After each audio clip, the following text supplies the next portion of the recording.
You're listening to the Prescribed Films Podcast Network, home to hundreds of hours of free podcast entertainment.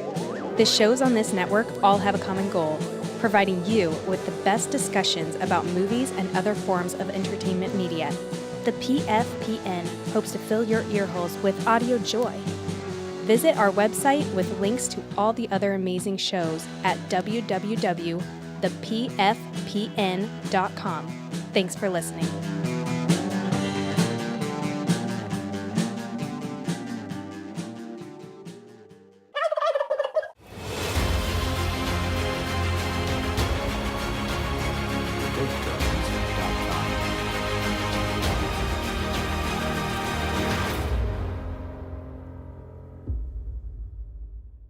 It used to be that calling a film a turkey was an insult. Nowadays, there's actually an audience for some of the worst movies ever made. Baby, you are gonna go broke showing turkeys like these. Now we're talking turkey. Gobble, gobble, motherfucker. It's turkey time. Gobble, gobble. Welcome, everybody, to another episode of Let's Talk Turkeys. I'm Movie Miss. We are going to be discussing 1996's Bordello of Blood. From a secret grave in a distant land, Hell's Madam has risen again. And now she's back in business at the Bordello of Blood, where customers go in. Evening, boys. This is deep, but they don't come out. Mr. Gutman, have you found my brother yet? He and a friend of his evidently went to a local brothel. Are you ready? Welcome to a new chapter in terror. At least now she'll know what's eating him. She is. Lucy, I'm home. Let's party. Sorry, I'm Mexican for lunch. I'm gonna take you for a test ride. You know, you make it sound really enticing. From Universal Pictures, It's holy water, man. Dennis Miller. You are out of here. Cha-ching. Tales from the Crypt presents Bordello of Blood. This summer, It's looking cool tonight, man. You must know Mickey Rourke, huh? evil bites. Go for it.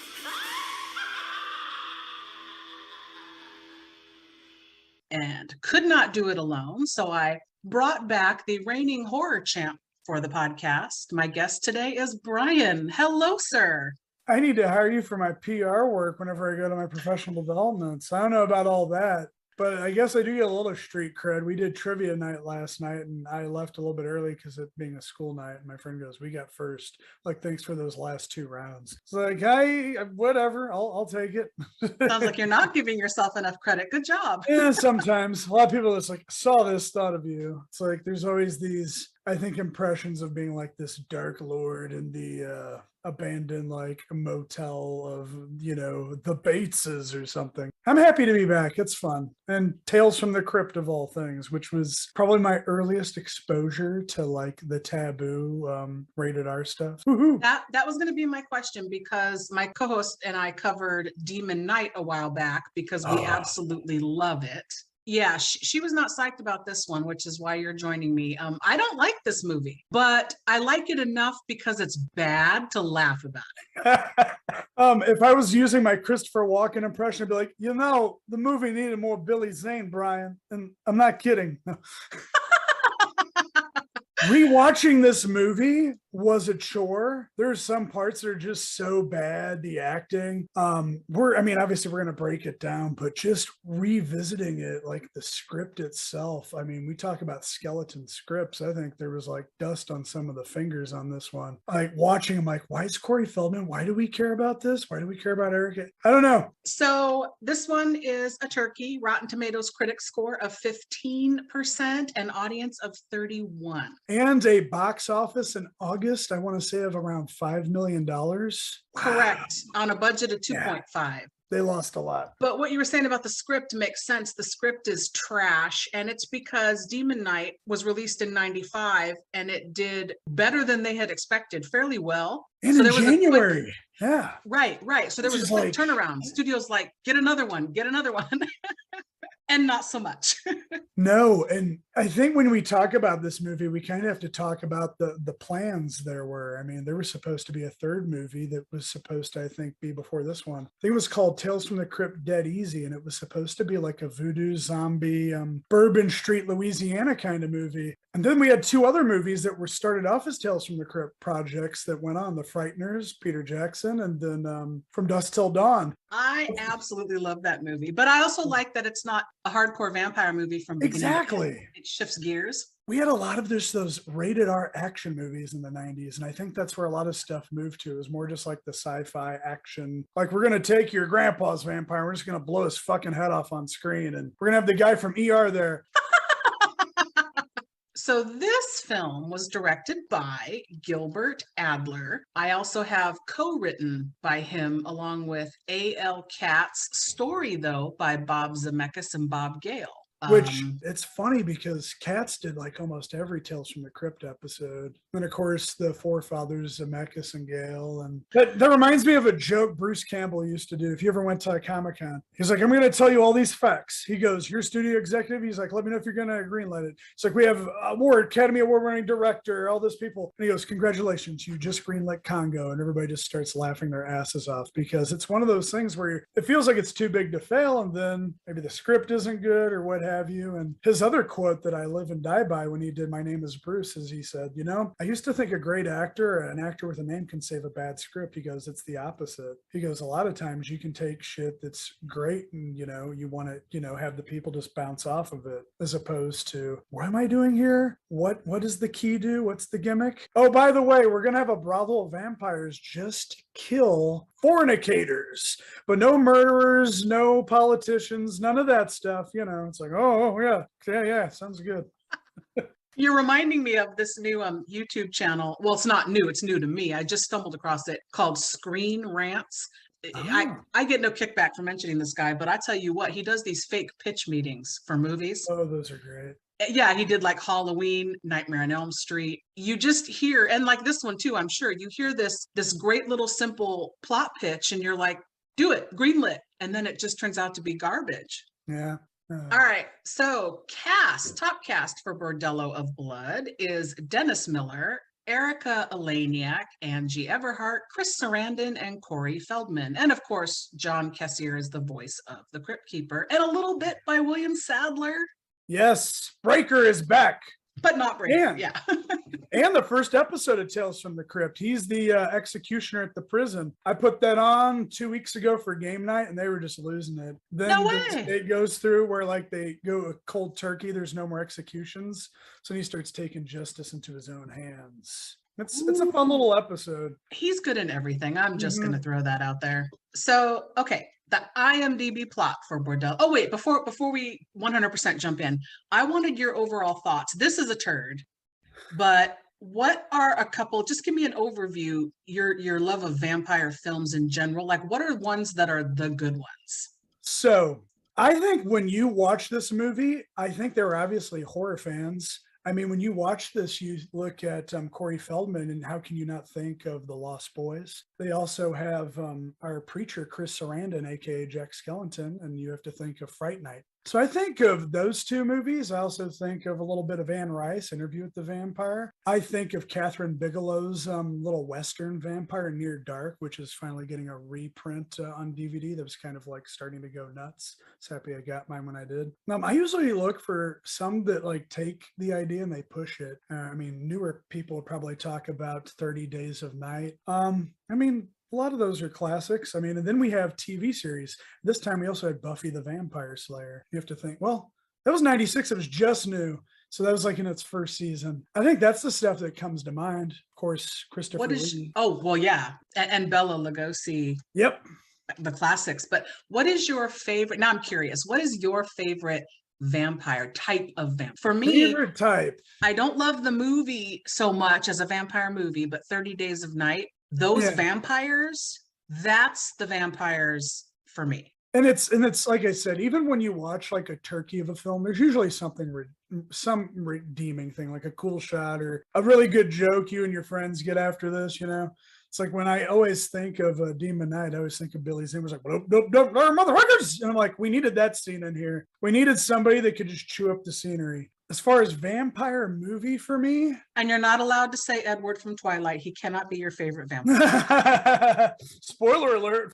No, I am probably going to go right now just because I did get to watch Fright Night and I don't watch it too often. It's really fun and the sequel's really fun, but the sequel never got like a re-release on DVD, so it's very hard to get. Unless you go to midnight screenings or you luck out on eBay or buy a VHS copy. It kind of takes the same stuff they did and pushes it forward, which is kind of unusual because back then, which is kind of a little bit of this movie's problem, is let's just do more gore, more nudity, more whatever that is pushing the envelope, which was also like some Tales from the Crypt episodes. Some of them were just outrageous, over the top. Some were really depressing, and some were just like, damn, that was a good twist. And I think this movie, getting ahead of myself, is kind of that syndrome of that. But I'm going to go with Fright Night for right now. It sounds good. Okay. So you're saying you're suave, Sarandon vampire who can get scary and get you. I really like that. And I just love that movie came out in a time where people were just like, nobody wants this shit anymore. And then you get Tom Holland, not Spider-Man, ladies and gentlemen, director Tom Holland just coming up doing this. And then I think he had writing credits on Psycho 2, which was awesome. And then he did Child's Play. But he had that suave, a little bit of the seduction side. We also get, in our horror characters, they don't make them too sympathetic. Like if you're going classic Dracula, a fucking parasite, something, but there is something deeply just depressing about it, seeing everything and losing it. And Fright Night, there's those hints. My scene right before he takes Charlie and puts him out the window, he goes, I can give you a choice. He's like, something I don't have. Like, that's just such a good line, just like a little nuance. So back to Bordello of Blood now. The IMDb plot is very simple. It says the Crypt Keeper returns to tell us the story of a funeral parlor that moonlights as a vampire bordello. Super simple. So this movie starts with what I love. I love me a good cold open. This movie's got it. We cold open on Tierra del Fuego, where we see some travelers on horseback following a map. They finally enter a cavern, and uncover an old tarantula-covered casket. So that had me unnerved immediately. There was a lot. When he started hitting it, I was worried if like the tarantula handler was like, hey, you're getting a little close. Right? The leader of this expedition, Vincent, reveals that he has the heart of Lilith, the mother of all vampires. That's her body in the casket. And he's going to bring her back from the dead by putting the heart in her body. This is not vampire lore I'm familiar with, but okay. When they said Lilith, I always think of like the biblical Lilith and just like the immortal being and just being the creator. So yeah, I guess that's a little bit of like the rules. They just say, oh yeah, the heart and all this. So Lilith now reanimates and proceeds to kill the travelers. But then Vincent pulls out the blood-filled key previously seen in Demon Knight. Oh, I have so much. And says he can use it to control Lilith. What? What? I think the prop guy was just like, I don't think anybody's going to recognize this. Just get the damn key back out here. So what happened to Jada Pinkett and then the new collector? And I guess they sold it on eBay or something. Right? Yeah. They must have. So then we get this weird cut where we cut to a mummy with a British accent, and that's William Sadler, telling this tale of Lilith that we just saw to the Crypt Keeper. They do a round of rock, paper, scissors, and then the mummy cuts his hand off.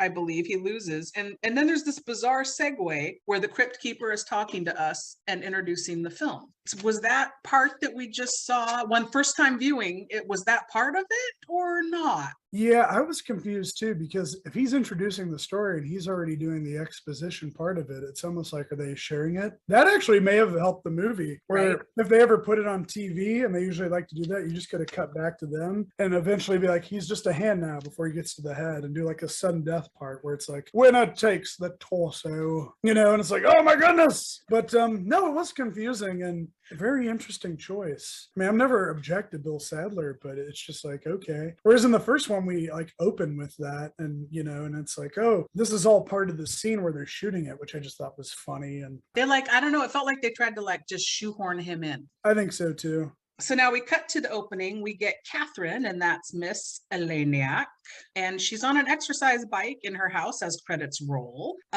We see she's very involved in her church. There are plaques on her wall. She's listening to a service. Then we get to see her brother in the other room, Caleb, and that's Corey Feldman, whom I feel like agreed to do this because he got to be a vampire finally. Yeah. No, I think you're No, not totally much. right. I wonder if they just told him over the phone. It's like, cool, I'm in, in his Donatello voice. And then I heard there was a clash with Dennis Miller behind the scenes, which doesn't surprise me, but Ooh, all right. Spill the tea. Well, spill the tea. He's openly said in interviews, and when I was around him, like he'll do these panels and he goes, he's the worst guy I've ever worked with on anything. I think the cast in this movie is nowhere near as likable. I mean, you don't have your Dick Millers and all those people, and even Thomas Hayden Church, even as a prick, like, I don't know, just that stuff resonated. Some of this stuff is just like, here it is. I have a feeling if you watch this and you play the drinking game, by about the fourth watch, it's maybe. Oh, yeah. Drinking game for this movie could 100% be a phrase and word that I absolutely hate. And she's already said it once or twice in the opening, and I glossed over it because I fucking hate this. She calls Vincent lover. Yeah. What do you want me to do, lover? The other thing that I love is anytime she makes that noise, it's like the stock Godzilla noise. And you just drink every time. But you got to take a tongue shot for this one. Oh, every time she says lover, I'm like, oh, stop. All right. So back to Mr. Caleb in his room, looking like a stereotypical rock dude. Good job, costumer, with like piercings and the room decorated just to hit the point home. If we weren't sure by looking at him, look around his room. He's rebellious teenage rock dude. I think he was getting an early audition for the 1998 film Blade. He's like, is this enough leather? Sorry, dude, you're gonna have to wait. Come back in a few years. Did you notice the Demon Knight poster on his bedroom wall? Yes. Oh, that was great. That was fun. So then, okay, Catherine storms into his room, tells him to turn his music down. He gets annoyed and says, well, I'm going out anyway. So then next we see a man with a Crypt Keeper tattoo in a bar watching Caleb and his friends play darts. This introduction to these idiots, and I know we're supposed to think they're idiots, and I do. I love these two guys, his friends. Yeah, I think this was entertaining, the whole darts on the balls and all that. When I watched this the first time, I'm trying to remember the last time I watched this beforehand. I think it was probably on Comedy Central. That should be a dead giveaway right there. But I wasn't sure if they like lived with their parents or if it was just, him and his sister, what have you. And then kind of get a better age group being there, drinking all that. I'm like, okay, cool. I can run with this. Yeah, they're very funny. I wanted to open the podcast with saying, taking place from 325 Beaumont. And be like, all right, I think I got a 900 number. I'm going to call back. I need a safe word, maybe several. And it can't be anything for you, lover. All right, I'm hanging up now.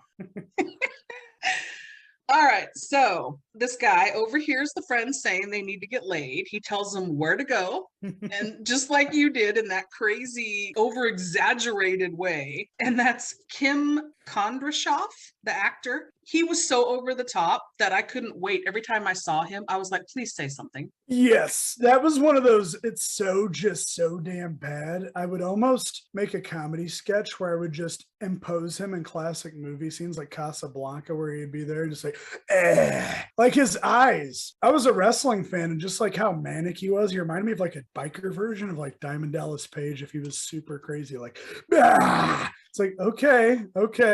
All right, so Caleb and one of his buddies goes, and it turns out that this address the guy gave them to get laid is a funeral home. They hesitate, they aren't quite sure, but then coaxed at gunpoint by the guy who opens the door, they decide to go in. They get sent down a chute in a coffin to an underground room full of half-naked men and women. It is a secret bordello. How do you feel about the choice that they made it through the fire and then it was just like a trap door and all that? I didn't care for that. I didn't think it was needed, and it didn't add any extra drama or excitement. I was like, the movie's 3 minutes in, like they're not going to die, so why are we bothering with this weird ass way to get down there.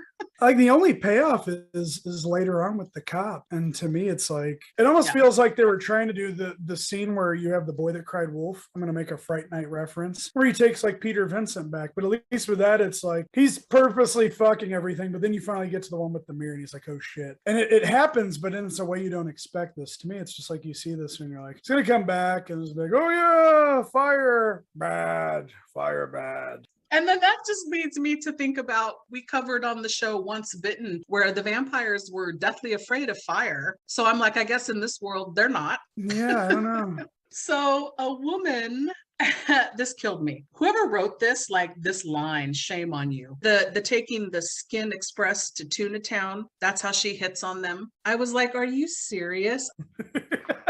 Yeah, for sure. That is a awful line, number one. And like number two, kudos to her for like trying to sell it. I had to rewind it a couple times. Like, am I actually fucking just hear what I thought I heard? I don't know. I can't imagine anybody saying that. And it's just like in real life, just rolls off the tongue. Yeah. This whole movie has cringy dialogue. I'm expecting in the next Kill Bill movie, there'll be a license plate and it'll say, you know, the Skin Express to Tuna Town or some shit, you know. Tuna Express. Be really subtle, really subtle. Super subtle. Yeah. So now Caleb's buddy and this girl go off together, but they get interrupted when they're in a room alone by Lilith. And I'm going to say, this is, in my opinion, the best that I've ever seen Angie Everhart look. I thought she was fucking gorgeous. She was. But then she opened her mouth and I was like, don't do that. Don't talk. She has what Bart would say is the Paul Walker, most prettiest man on the planet, but it's one of those things where the range is limited. We call them face jocks. So she's the female face jock. Well, she was also, her filmography, correct me if I'm wrong, was mostly like softcore, like sexy thrillers. Yeah. So Lilith jumps in and eats his heart. And she says one of the cringeworthy lines, don't eat your heart out.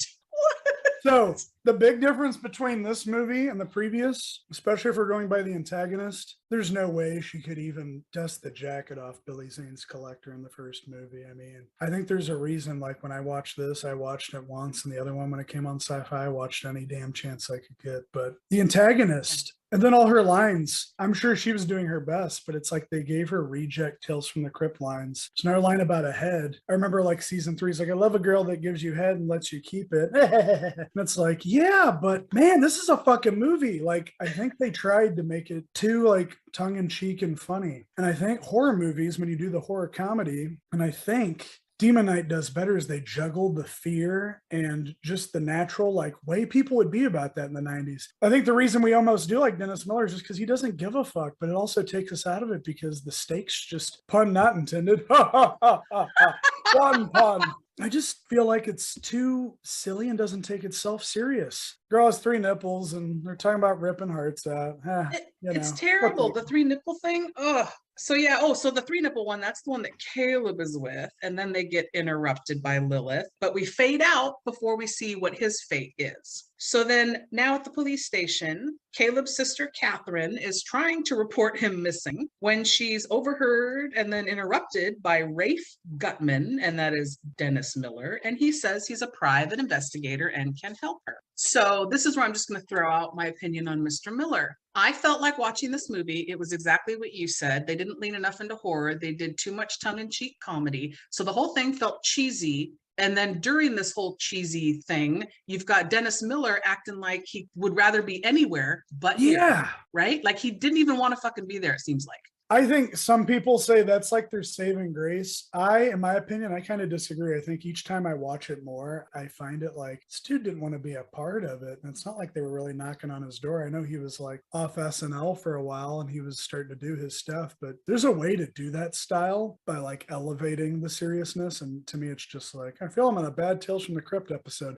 So they discuss finding Caleb. Rafe says he'll look into it at half of what he charges other people, but still his $150 a day that he normally charges people, this doesn't seem like a very lucrative business to be in. No, I'm having a discount on Missing Brothers this week. I wonder what his deals are on like mistresses and his wife, because he gets that interesting. He's like, why the fuck are you calling me here? It's like, woo, maybe that was real. Maybe it was like a real ex calling like, leave it in. A little taste of his disdain for being here. So then later, Rafe shakes down Caleb's other friend at the bar and then gets the address of the funeral home where the boys went. 325 Beaumont. Ask for the Cunningham wake. The way he says wake. Get the best hot damn piece of ass. It's like if Popeye the Sailor Man was like a sex auctioneer. Oh, I want to see somebody with that same Crypt Keeper tattoo, but they have 325 Beaumont underneath it. I want that shit all over Instagram. I almost want to get People it now. internet land. That's your calling card. So about this scene real quick too, I wanted to ask you, how much of this do you think, this felt like all the little riffing he's doing in this bar, it almost feels like he was drawing from his stand-up, like he wasn't even following a script, right? I honestly thought the same thing. Just like, oh, we're gonna get the cue ball, man. And I shot the cleavage. It's like I don't feel like having the blowjob right now. Yeah, see you later, kids. Just like, I'm out of here. And I know with like the production and his attitude and stuff, it wouldn't surprise me if it was like in his clothes. It's like, I'll do your little fucking movie, but I better have as much clout and carte blanche as my buddy Beowulf over here. He's a certain kind of cat. I'll give him that. And this is like pre-Fox News, like all the time, Dennis Miller we got too, so. All right, so next scene, we get Rafe going to the funeral home and he joins a service in progress, sits down next to not quite David Arquette. That's what I was calling this Cunningham wake guy. I have to say, when he comes down, I seriously think he was just laughing anyways. Like, you could just see his face. He just gets the damn sunblock and comically, it's like, he's like, God, I hate this. It's too light outside. You're not listening to me. I can't fucking handle it. I laughed so hard I had to stop the movie at that scene. I was just like, and they get a little silly with the sound effects a little bit sooner with McCutcheon and the perverted autopsy. But I just lost it. It's like, yeah. I wish they like remixed it with like some Barry White and just showed him slowly, rubbing it in. And just I think that's the porn version of this. Is there a porn parody of Bordello of Blood? I think they're so embarrassed this fucking movie they wouldn't do it. They'd be like, no, this isn't The Hills Have Thighs, guys. We're not doing this one. Yeah. Evil Head, I'll do that one, but no Bordello.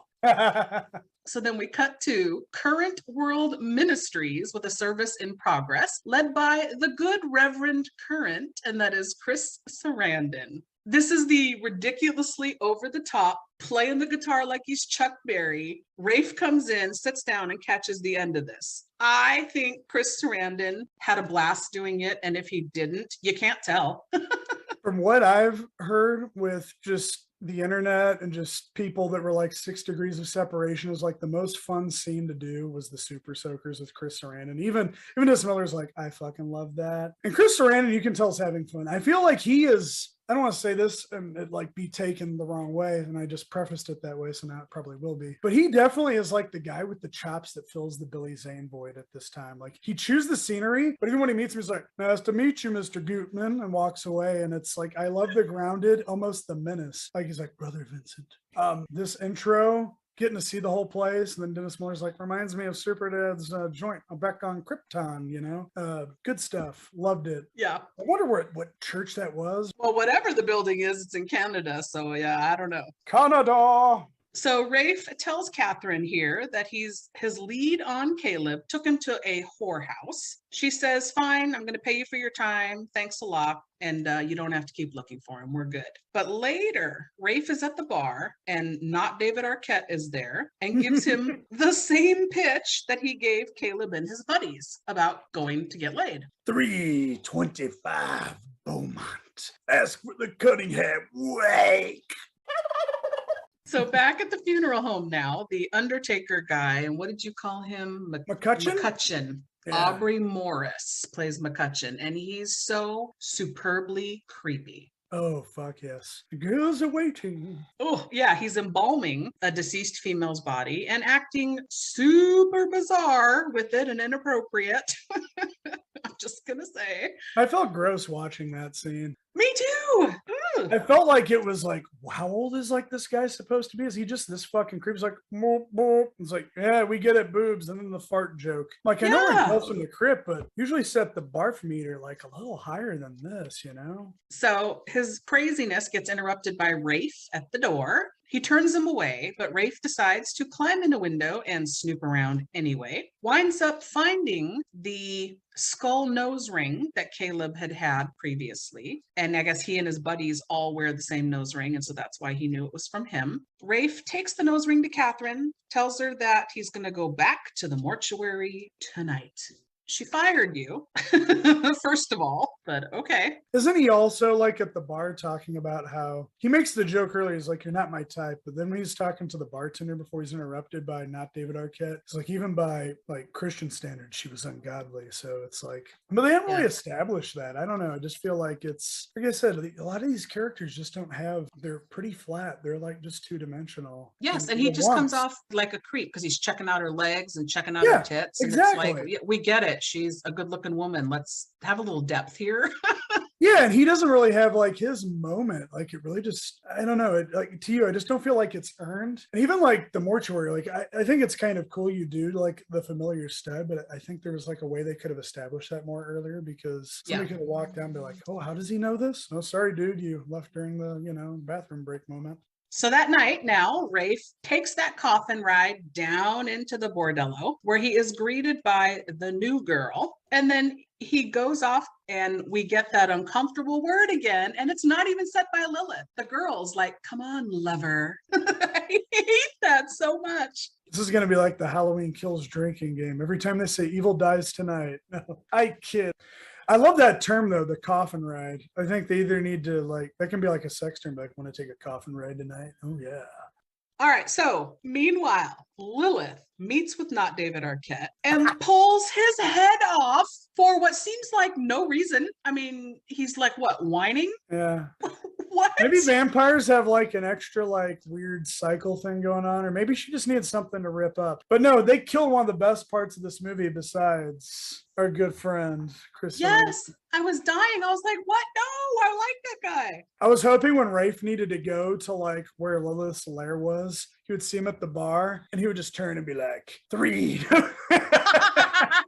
Like, no, we'd have an interrogation scene. We got to see like Rafe, roll the sleeves up. All right, back to Rafe and his lady friend in a dungeon, in S&M type of setup here. Yeah. Yeah, Christian Grey would have loved this place. So he tricks her into getting tied up instead on the rack and then leaves, accidentally leaving his wallet behind. Now, I got to ask, because typical dude thing is putting your wallet in your pocket. Women carry a purse. So I don't know what this is like. Is it really that easy to lose your wallet out of your pocket and not realize? Like, aren't men always checking their pockets for like their phone? And how does he leave his wallet? I don't know. I'm just going to say it was nerves. And he was probably like, that was the other thing. It was like the way he got out was a little too easy for me. And it's like, you don't have people checking for this. Like, I'm sure he wasn't the first one. But speaking as a male myself, I never really leave like my wallet or my phone or my keys. Usually it might be my charger or some shit. It really just depends. Being in the 90s, yeah, men didn't carry purses, but at the same time, it's like always in the ass end of your pocket. That's what like my dad did. And then if people were in the entertainment business, they usually wore fanny packs, or either be drugs or money in there. So Lilith finds the girl tied up, finds Rafe's wallet, and licks his blood off of the girl's hand, saying that his blood is so rare that they need to find him and keep him alive. Are you positive? I'm sure. What kind of blood type is it? What? I was going to say, it's like, is he patient 0? Like, what's going on? Yeah. See, John Connor's like extra descendant, like brother's cousin's roommate. Maybe vampires are like dogs with blood, and they're like, oh man, I had this couple centuries ago, Ivan the Great, it was pretty terrible after I was done with him. But I think it works as a way for her not to kill him and play with him, because realistically what we've seen is she can just snap you like a twig. Yeah. She goes to his hideaway and tries to seduce him because she wants to keep him alive. We get another lover. So if you're keeping track, y'all take a drink. Already ahead of you. So he's not fallen for it. he gets interrupted by Catherine, and then Rafe leaves and runs after her. Going back to the scene where she tries to seduce him, do you think that was like intentional, or do you think they were trying to take a little bit more of like the collector Billy Zane, what worked in the last one with that seduction? Because that's really the only scene where we see her like do some like turn into Erica and then change into the cheerleader and then Marilyn Monroe. So it's kind of getting some vibes. Like I don't know, maybe it was already supposed to be like that, but it's like it's making me pine for that other one, you know?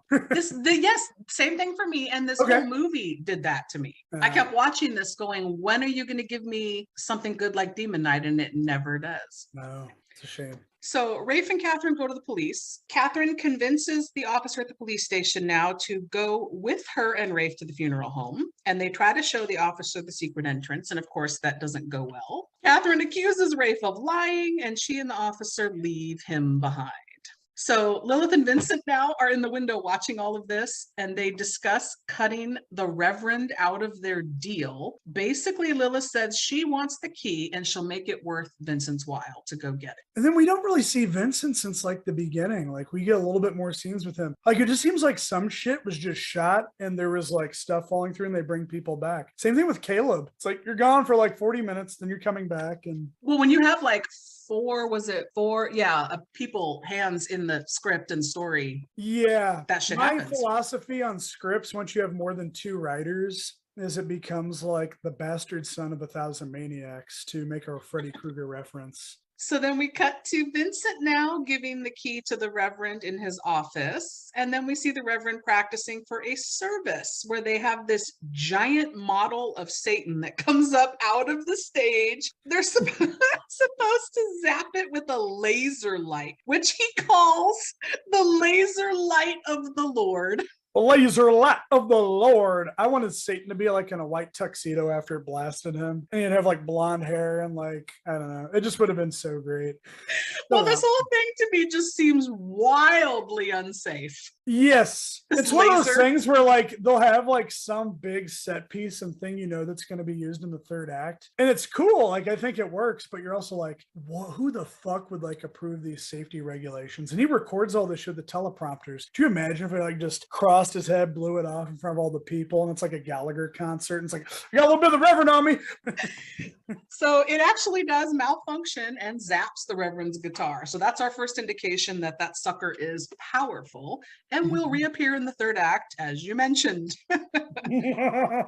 So later, Rafe investigates a suspicious death by breaking into a grave site, opening a coffin, finds the body of not David Arquette, coupled in with another body, takes a picture with an actual camera, which I was like, oh yeah, there were cameras. He had to go get it developed at Walmart, you know, back when you had to drop the roll off. Nobody knows what that shit is today. It's like, oh yeah.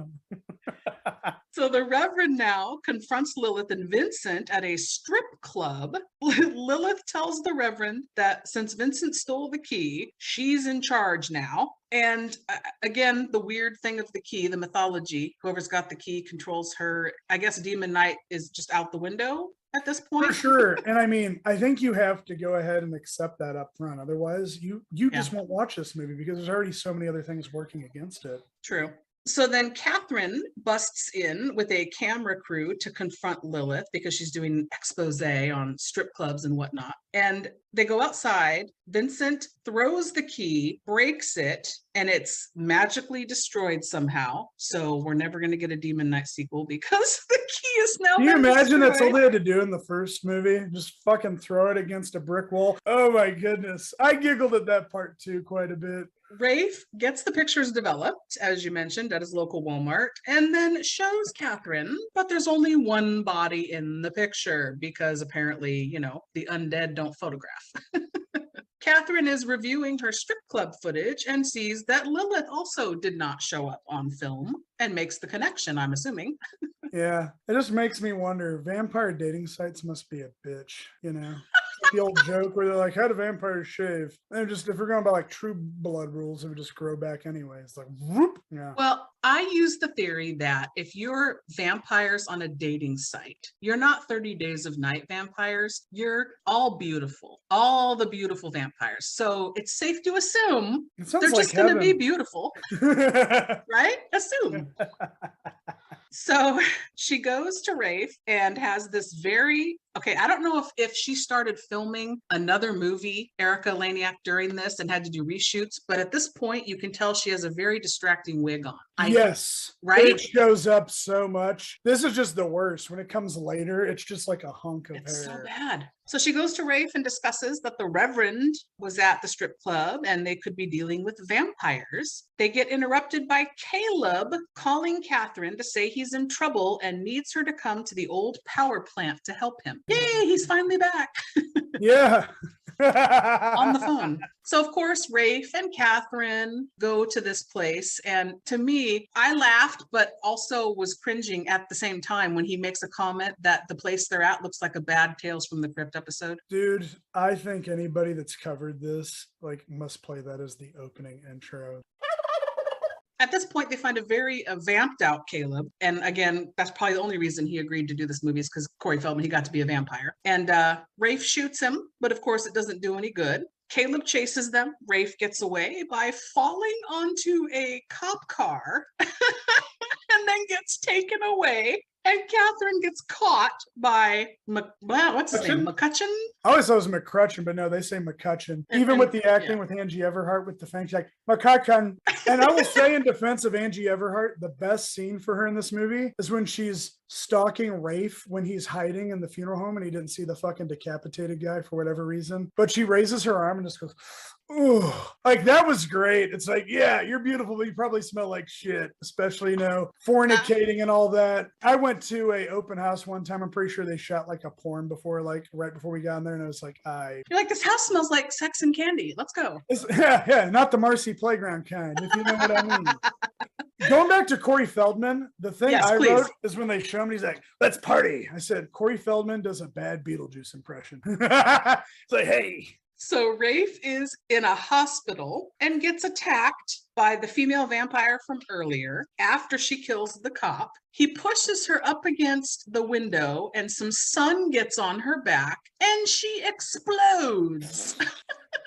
Happy to have the gore. Just odd though. For sure. I mean, aside from the sunblock, it's like they didn't advertise like what levels of sunlight they could handle. And then the other thing, the thing I did like about this scene, the callback, is Rafe is strapped. And that's what she was trying to do to him last time. I did like that. But I was thinking if she actually went to the hospital, like how the fuck is she planning on getting back? Is she just going to like pull people in the janitor's closet and eat them and then leave at night? Which I guess I could totally see that. But it's just like, I'm thinking a little too much in the weeds. Put a lot of thought into that. I'm just like, how does vampire transport? It's like McCutcheon pull up and just like, he's out in the hangar with some sunglasses on. It's like, the boy is awaiting. And he like opens up the casket, 3 girls get out. They do like Charlie's Angels, like hooker attacks on people. Like, you know, because I don't think they work quite as fast with the tongue pushing the heart out of the chest. That's a cool party trick. I hope I have some friends over Saturday that can do that. That's a good TikTok video. Hey, do that thing again. Blah! Okay, at the end of the scene, we get the cameo of a patient in a bed in the room who's disturbed by all this ruckus, and that is one Whoopi Goldberg. Now, personal feelings and thoughts on her as a human aside, why? Because it doesn't add a damn thing. It's not funny, I didn't think. It's weird. What are your thoughts on this? I think it breaks all the rules of a cameo. If you're going to have somebody do a cameo, it's either like to be funny or to shock. And this didn't do either. Like to me, if you're going to take like the Marvel theory of like Stan Lee, even if it's like a bit part, it's like, you know, Guardians of the Galaxy, he's on the planet. And you're like, oh, I think he is the Watcher because he's talking to all of them. Or even like, because Demon Knight doesn't have a cameo of anybody that I'm aware of. The cameo I did like in this that a lot of people won't catch is when he does take the Walmart camera and go take a picture. It says Gaines on the thing, and that's a reference to William Gaines, the creator of Tales from the Crypt comics from EC Comics back in the 50s. And I kind of smiled when I saw that. And I was like, a handful will get that. But no, the Whoopi Goldberg thing just didn't do it for me. It's like, did she owe somebody a favor? She's like, all right, I'll go do the fucking Tales from the Crypt movie. But to me, I'd rather they just would have got fucking fucking Dick Miller as like an orderly or some shit. Be like, all right, buddy, are you ready for me to take this thing off your dick? Like that would have been way better than that. But it didn't feel needed. It didn't feel earned. It just felt like it was randomly there. It's like somebody's like, let's just put Whoopi Goldberg in this random scene. Really? To me, it was on par with having Lance Henriksen show up at the end of Jennifer's Body for no reason. Like it's yes. Like, what? Yes, that's a perfect reference. Thank you. That one was plucked out. Yeah. To me, I just feel like Easter eggs and references can just be subtle. Like if you were watching shit in the old days, you're watching the Addams Family and you saw like the General Lee driving down the street. That's all you need. Maybe they could have somebody was looking through like an obituary and it said something Breaker or some shit. Or you see like some reference to Jada Pinkett. But then again, that would cancel out because the key is not even used for what it was. Nobody even says, it's the blood of Christ or any of this. The Breaker obit is perfect. How are you not writing in Hollywood? They need your brain. I did for a while, and then I decided to move back. I still write some stuff. I was actually, we'll talk about that another time. Okay. Let's get back into this hot garbage. We cut to Caleb and Catherine in Lilith's dungeon. Catherine is strapped to the rack. Lilith comes in and begins groping her. Okay. Back upstairs, Reverend Current shows up and tells Vincent he needs to see Lilith. Just then, Rafe drives his car right through the front door, killing McCutcheon. I laughed at that. Yay. It's like you can tell they just put something. It's like boom. And he jumps out of the car and he shoots Vincent. So Rafe is on a roll here. He must be a good shot. I just remember playing 007. We always picked Odd Job on N64 because he was so hard to like shoot. So Rafe and the Reverend team up now after the Reverend tells him in order to kill Lilith, they need to cut her heart into 4 pieces, like we saw in the very opening of the film. They are armed with super soaker guns loaded with holy water. Kinda did like that, not gonna lie. No, that was cool. And it's funny because he just has the one and then he gives the Reverend like the noisy cricket. It's like Men in Black. It's like, here you go. So they go into the main room of the house and begin to spray all of the girls, killing them. And this is the best gore scene in the movie. You can clearly see this is where a good chunk of the budget went. Oh, for sure. It's amazing. And I love that the Sweets Ballroom Blitz is playing over this. This is my favorite sequence. The fucking energy. And even when it was edited for TV, they have the one where her face is like the Crimson Skull and she's just screaming with that shit coming down. I think somebody came in and they're just like, what the fuck is this? They're like, I am down. I am plunking it down. Right? But I was going to say, you start your movie like this, I'm in 100%. Yeah. But it doesn't. It's way in the movie, but it's such a good gory scene. So after dispatching of these girls, Rafe runs into Caleb, squirts him, and he gets this bizarre death becomes her style hole in him. Yeah. And it doesn't kill him, but no fire, nothing. It killed the girls. I think it killed him. I think they just played it for comedy because they do the whole little big circle. And he's like, this sucks. He's like, I'm like, and thank you for coming.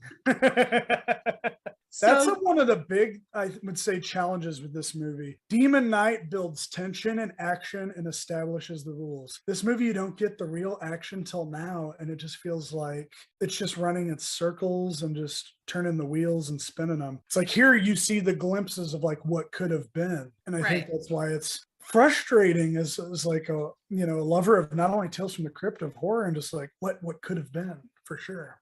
So the good Reverend finds Catherine in that dungeon, still strapped to the rack. He unties her, and then she turns into Lilith. So that wasn't Catherine. She grabs the Reverend's hand and makes him stab himself because he's holding a knife. Whew. I don't care for that. I want him to go out in a more glorious manner. What's funny? I felt cheated. Cheated is right. I feel like you could have wounded him and then kept him a little bit more. I feel like he needed to be in the third act a little bit more. Maybe he could have sacrificed himself, or you could have did something as opposed to like, I brought handcuffs, which just rewatching it kind of threw me off. I get the whole difficulty and the aiming thing. I just feel like there could have been a little bit more grandiose or way to just kind of ground it. But no, I agree with you 100% on that. So Rafe jumps into frame, slices Lilith's shoulder open. She puts herself back together and says, fuck you, and vanishes. I was like, okay. I was just like, this woman's been around since like before the Dark Ages. Like I could say and fuck you, but I'm like, are you like going through your teenage phase, like listening to crazy music? It's like that Lilith, man, she's really off the chain these days. Rafe then finds Catherine under a table, unties her, but not before he checks her neck for puncture wounds. Smart. And that's kind of going to be played up later. I think that was the whole, I guess, the point of the groping scene is like, she like going to go down on her, she's going to bite her in the, you know. Yeah. And to me, it's just like, I feel like you could have got to that scene a lot sooner. I don't know if they're trying to play up like woman on woman interspecies vampire incest while the brother watches, which this probably wouldn't have been the first movie to do that anyways. It's some pretty kinky vampire sex movies like in the 70s. So it's like probably not going to beat those movies in terms of that and just the weirdness. But the biting the thigh thing, that showed up in Once Bitten, which was before this. Yeah. So it's like this movie took little bits from all random shit and threw it together and hoping it would stick to the wall. I love your point though. It doesn't feel like a vampire movie. It feels like a vehicle for it. And like I said, I really still will argue we've only had one Tales from the Crypt movie because this just felt like you had too many writers and you just tried to get a due date. 95 to 96. It's like, and that's kind of a benchmark. Like if a movie, especially back then, was shot that fast and put out, it's usually garbage. Like I hate to say it. There's only so many people, even in the indie film scene, that can get all your shit in on your shooting days where you know time's gonna work against you, or the weather, or people scheduling conflicts, and this Dennis Miller acting like he didn't want to be there, and then people are like, this is so funny. Like movie's not gonna be remembered very well except by nerdy people and podcasts talking about it 26 later. I know. Where's my kickback, you guys, for getting a resurgence here? You're welcome. I bet you people are like the fucking Amazon Prime rentals. Like the next few weeks are gonna go up. Oh yeah, gotta call movie nuts, man. Yeah, son of a bitch. So as the Reverend is dying, he tells Catherine and Rafe, broadcast what's happening and tell them all about Lilith. Tell the world. So then we cut to the church. Catherine is on stage. Rafe is operating the camera, and the technician is in the booth helping them out. The devil prop starts to come up out of the stage. Smoke fills the room. And we see the technician get killed in the booth. So yeah, nothing's going to go wrong. What would you have done if he told you to tell the world and there's like no proof and shit? Like, I don't know. It just, to me, I feel like, because you know people aren't going to believe you. It's going to be like, you know, a Men in Black premise, the hot sheets. They found the shattered remains of something from, you know, the Aramaic. You just look at the evidence now. It's Bigfoot. It's aliens. It's UFOs. It's like, it's ghosts. Like really, like vampires. Okay. Why bother doing one more video of it? That could have been fucking Caleb. He was like a fucking wannabe metal biker, like paranormal investigator. Then Gutman Investigations takes over. Like, we get the stories nobody else can put out there. That's good. So suddenly now, Miss Lilith grabs Rafe from behind and asks him if he wants to fuck. What? Okay, his response: I'd rather crazy glue my dick to the bullet train than fuck you. Okay, I did like that because I'm picturing it. It would be like ripping a Band-Aid off the fastest you ever imagined possible. And you probably bleed out pretty fast too. And that was a line I don't think I ever got to hear until home release, because obviously that was like all edited, like when I think even I got my chance to watch it. So I'm like, good line, good line. It beats the Skin Express to Tuna Town. It tops it, yes. But the line that still beats them all, 325 Beaumont. So she handcuffs Rafe to a metal bar, goes down to the stage and attacks Catherine, which we all saw coming. Rafe sees the switch for the laser light of God as Lilith looks up at him, and we get another lover. Take a drink. And Lilith gets ready to kill Catherine. So Rafe flips the switch on the laser, cuts a cross into Lilith's back, and it just pisses her off. It doesn't kill her. I think Lilith's favorite songs, you know, might be Easy Lover, you know, maybe her favorite artist is Loverboy, you know, anything in that realm. So now Lilith is really pissed. She puts herself back together, drops Catherine, goes right up to Rafe, and completely vamps out. Again, special effects budget. She looks pretty cool. She does. She looks like she's like, we're through. But by the time she gets to him, she looks so gnarled and like gross. Yeah. I mean, I always think it's interesting when they get people that are, classically beautiful and they put them in that makeup and to see how people approach them, because I think it gives a shit ton of perspective. And not to mention that, like, you can really morph the face really well. But no, even at the beginning, we don't get a good look at what she looks like underneath it all. Just like the frilly piece, then her hair starts turning. It looks like they just put like light, just veiny makeup on her, where she's like teeth look better. What I guess, vampires ain't you. They don't have a very good dental plan. No. So Catherine suddenly stabs Lilith through the chest from behind, cutting her heart magically into 4 pieces. That's convenient. It just happens that way. And she falls to the ground and bursts into flames. I think Paul Hogan was back there. He's like, now this is how you stake a bitch. Now this is a knife. It's like 4 pieces. So then now we cut to the funeral home where Rafe and Catherine had a rabbi consecrate Lilith's heart and put the 4 pieces into a little box. They go outside, and as they get into the car, Rafe thanks Catherine for saving his life, and she has a snarky comeback, and they banter. And she says to him, "So you think you can love me like this?" That escalated quickly. Yeah, maybe all that strip club documentary, for the 20 minutes she was in, really, it wasn't earned. It wasn't earned. It was so out of it. So Catherine leans in. Rafe smells the sunblock on her and then sees the puncture wounds on her inner thigh because he's getting a little handsy there in the car. She grabs him, bites his neck, and the camera pans out in a way as we hear Rafe screaming. It's like, I've been looking at this leg for 77 minutes. Oh, yeah. Right? So if Lilith's body is destroyed, which they don't really establish, what does it matter if the heart is, left out? And then the other thing is this: if she's a vampire, or what's the gremlin rules? How long can she be out in sunlight? Because even though she has the sunblock, like, does it wear off? She comically put enough, and then David Arquette ghost version is like, fucking hate putting this together. It should be too damn light out. Yeah. I don't know. So that's the end of them, because now we're going to fade back to the Crypt Keeper, still at that table with the British mummy, and he's just now a head in a chair. So I guess their game took its toll on him. The Crypt Keeper laughs. We fade into Tales from the Crypt music. The camera does the reverse shot of exiting the house, like on the show, and the credits start to roll. And like you mentioned earlier, this is weird to me because we don't get this opening like we did in Demon Night. It doesn't match the beginning, like bookend.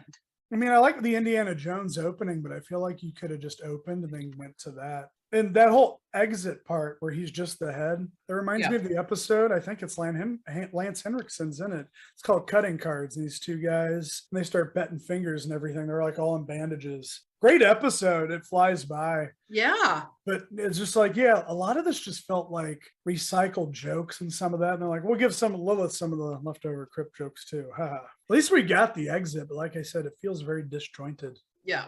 So before we jump to 3 questions, are there any overall thoughts or comments about this? I think we've covered what a hot turd it is, but I think I took notes on my phone with this the other day up until McCutcheon got ran over. And I think I just put that was it. I think everything else. Once we got to the end, I just sat and I was just dreaming up of what could you have done with the premise with the key? And what I'll say for just my Brian hot take is, because I believe if you're going to shit on something, I feel like this is still entertaining to watch, which is like the redeeming quality in the Super Soaker Ballroom Blitz. But I feel like you could have took the key and made another movie, but you could have used Lilith in it, but you could have had a Tales from the Crypt ensemble. What if the government got news of the key and they had to assemble a team of movie monsters to prevent the apocalypse? You took Suicide Squad meets the 90s version of the new monsters. You do a Patient Zero for fucking zombies or whatever, and maybe it's some weird shit we've never seen. But I don't know. It made me wanting to revisit this world. And I guess the rights are still so tied up because even HBO Max doesn't show Tales from the Crypt. And this was the last season of Tales from the Crypt, was in 96. It's I remember my childhood, what I loved about it in that first movie, and it just left me wanting more. this is one of those circumstances where if you were going to go back to the well, this would be one of the wells to come back and get some good people to just throw into it. Otherwise, disappointment comes to mind, wanting to see like more of the movie move. Yeah. What about you? Overall, this movie is highly rewatchable as a bad movie if I'm in the mood. Yeah. And if it's been a while. I can't remember everything that happens and sit down and watch it. Whereas Demon Knight, I have the whole fucking movie memorized, and I'll say it along as I'm watching it. This one, I have to give it a long period of time and forget.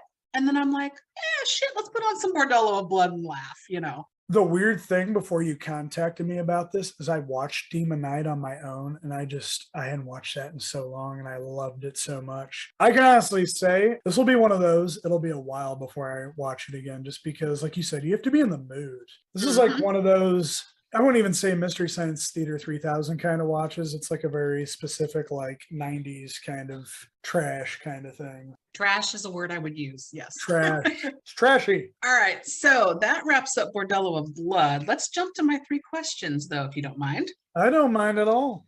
So question 1 ties to what we were just talking about with the rights and the movies and whatnot. And on the Demon Knight episode, I did ask my co-host, Nikki Flicks, if she thought they should revisit this universe and do more Tales from the Crypt Presents type movies. And she pointed out to me, and I forgot about this, there was one in 2006 called Ritual. With Tim Curry and Jennifer Grey. I picked it up at Best Buy, and when you watch it, you're just like, no wonder. It's garbage as well. It was actually 2002 released, re-released in 06, which is when I was familiar with it. But it's a remake of 1943's I Walked with a Zombie. Yeah. So there was no originality there, and they went back to the well just to slap the Tales from the Crypt name on it. So I like to pretend, that one doesn't exist.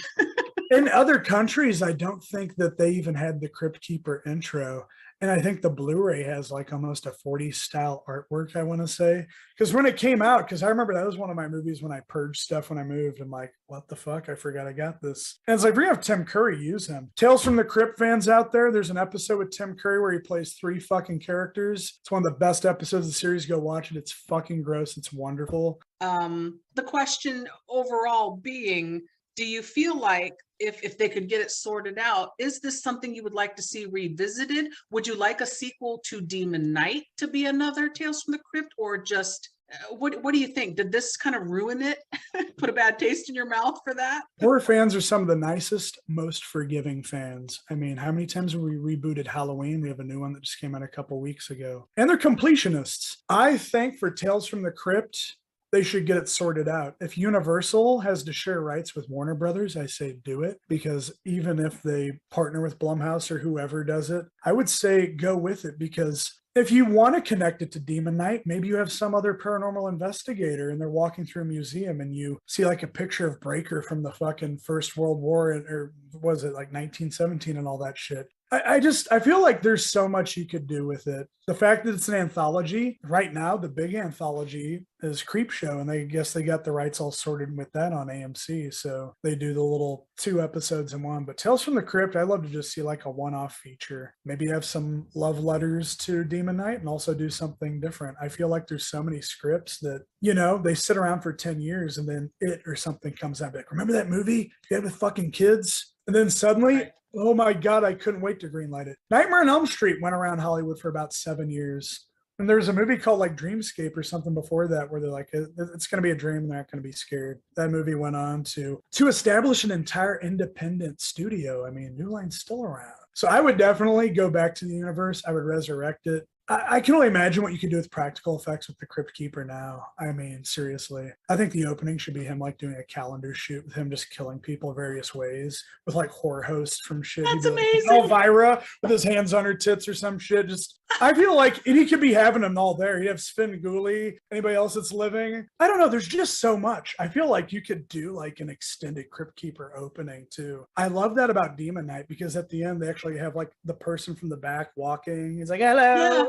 I just feel like that is one of those where the soil is fresh, and it's not a question of when somebody's going to get the shovel. I think it's going to be just if.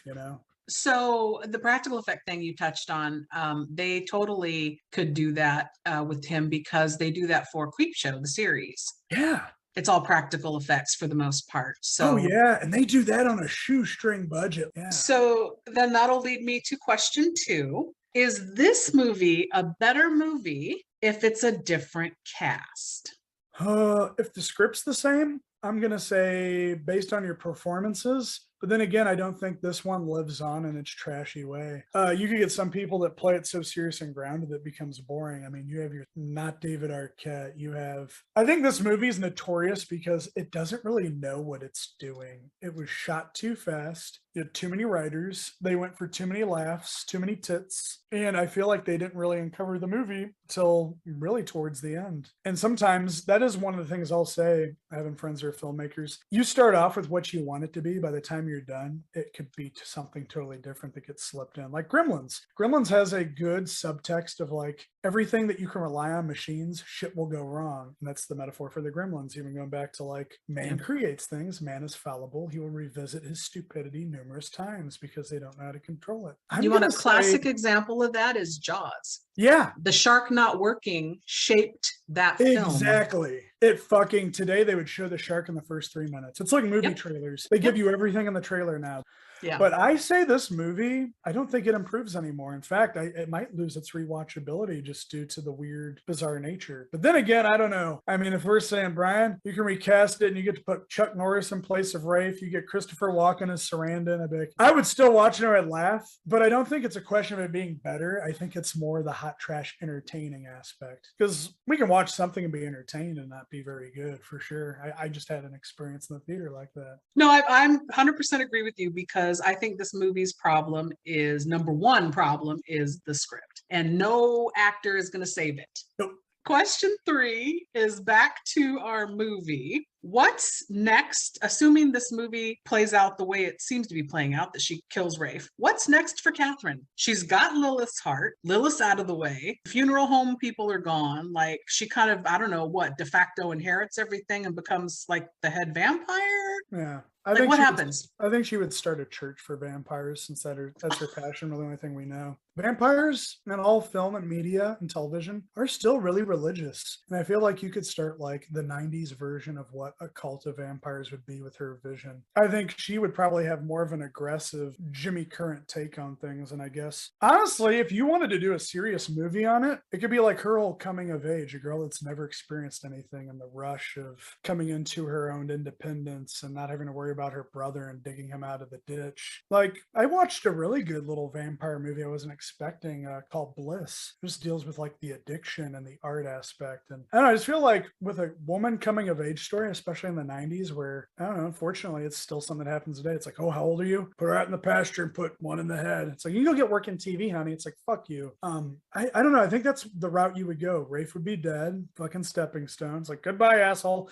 And she would do like her own thing. She would like revamp Jimmy Current Sing. They would come in, there might be blood everywhere, and she'd be like, this right here is what the fuck's gonna happen to you, or some shit. And she just have that cold delivery, and then maybe at the end she'd do like a monologue and let like this little grin come out, because the only time we get to see that is when like Lilith is pretending to be her. Is this Church of Lilith? Like, who are they? What is this church of? I don't think it'd be Church of Lilith. I think it would be like a vampire Christian cult, and they would convert people in very unique ways. Maybe they would take the Jimmy Current idea, but do it like on a global scale where they start getting people in positions of power. A vampire political thriller from Tales from the Crypt. What could have been. It's the Tales from the Crypt what if story.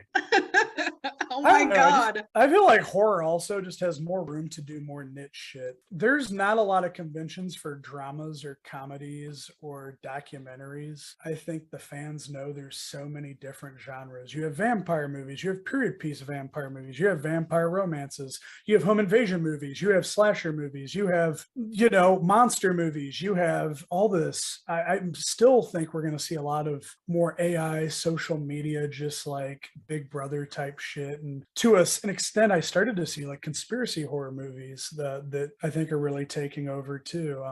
And vampires have really evolved, especially now. I mean, even like the frame of reference, I want to just try to keep it to like 90s, 80s, and 70s, just because that was like what people knew. Every once in a while, like even to the lesser extent with Twilight, it's like people will take the things and push it forward and people will find something they like. And like I said, teach his own. I think vampires lend themselves naturally to a lot of different stuff. I mean, that's even the one David Bowie movie in the 80s where I think that movie is just like, it's hell getting old together, especially if your partner's not immortal and then you change. It's kind of like The Fly, the metaphor of a relationship. The same person you start out with does evolve and change. Well, this is getting deep now, but you shouldn't, people I think sometimes validate themselves by like like the team Edward, team whatever. It's like, I'm team Bella. She doesn't need any. So just real quick, because you mentioned that we did solo episodes, my co-host and I on Twilight, we did a pro and con because I hated it and she loved it. So on my episode, I addressed the fact that everybody was team Edward or team Jacob. I was not. I was team kid who almost hit Bella with his car. Yeah, there you go. That was my team. I think there's some t-shirts at Comic-Con. I've seen of that a few years ago. That would make sense. Good on the yeah. All right, so that's going to wrap up our conversation today on the 1996 film Bordello of Blood. If you would like to torture yourself and check this movie out or do a rewatch, it's currently through subscription available on Hulu, Amazon Prime, and Stars through your local cable provider. I want to thank you, Brian, for joining me to discuss this. Hopefully it wasn't too torturous to revisit. I don't think it was as bad as like Rafe leaving the titty exposed woman on the rack of pleasure, but also you can also check this movie out at your local brothel, at your mortuary at 325 Beaumont. Ask for the Cunningham Wake. And with that, we thank you. Yes, we thank you for listening, and we'll see you next time. Goodbye. You talked about horror movies Friday and all the franchises are easy to bring up, but Bordello is not one that people go, but it's a good movie. Well, first of all, it was done in a very tongue-in-cheek way. I mean, more of the comedy, less of the actual scares, but it's still a decent vampire flick. Absolutely. And secondly, Dennis Miller did a very, very terrible job in promoting the film. And he's not really that good in the movie, but it's kind of funny. He's not an playing actor. Him. Yeah, he's not an actor, and he's not a good actor at that. He's not even good at acting like he's a good actor. But he's a good comedian, or was, before he became unfunny. Back when he was funny, he was great, and we were very excited to have him in the film until we realized what a disaster he would be. I think the nail in the coffin, so to speak, was when Dennis Miller went on Jay Leno to promote the film and said, "Nobody wants to see this movie, it sucks." Hey listeners, Movie Miss here. Listen, I know you have a lot of options when it comes to podcasts, so thank you for listening to the show. I know everybody says this, but for a fledgling little show like ours that's just hanging on, we just finished season 4, we're rolling into season 5, it would really help us if you could subscribe, rate, and review the show on Spotify, Apple, YouTube, Good Pods. We're also on Pandora, Audible, Amazon Music. It would really help us grow the show and reach more people if you could subscribe and then rate and review, which is really the key part of it. Make sure to be part of our bad movie conversation by following us on social media. Interact with me on social media. I'm on Instagram at Movie Miss, which is movie_miss. The show is on Instagram at Let's Talk Turkeys. Also on Blue Sky at Let's Talk Turkeys and Facebook. We're on X. I'm honestly not sure how much longer I'm going to have the show on there, but currently the handle is at Gobble Podcast. Get it? Gobble, 'cause like a turkey. You can also chat with like-minded bad movie lovers in our Facebook discussion group. And like I mentioned, we're rolling into season 5. It is 2025. The show, it's been a wild ride, still going strong. So if you have a movie that you would like to hear covered on the show, let me know by emailing direct at letstalkturkeys, all one word, at yahoo.com. Also, hit me up on socials if you want to be a guest on the show. Always looking for guests. I can assign you a movie, something we think is fun, or you can bring a movie that you think is a bad movie if it has a low Rotten Tomatoes score, or you just really don't like the movie, but you like to talk about it. That's half the fun, I think. Again, this goes without saying, but I'm going to say it. Without you, the show wouldn't still be kicking around. So thank you so much for hanging in there with us. I'll be back. Get the fuck out of here! No, I cannot. Get the fuck out of here. Get the fuck out of here. Why don't you get the fuck out of here? Get the fuck out of here. Get the fuck out of here. Get the fuck out of here. Get the fuck out of here. You're still here? It's over. Go home. Go.